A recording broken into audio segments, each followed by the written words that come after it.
Es un gran privilegio que tú y yo estemos bien de salud.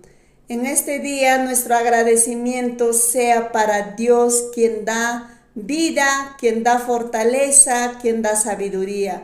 Te deseo muchas bendiciones, que Dios te bendiga en todas las áreas de tu vida.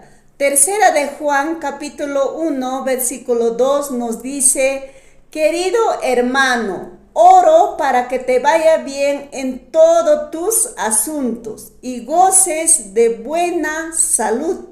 Así prosperas espiritualmente. Dios nos quiere ver prósperos en lo físico y en lo espiritual. Dios quiere verte cumplir tus metas, tus planes, tus proyectos, y que goces de buena salud.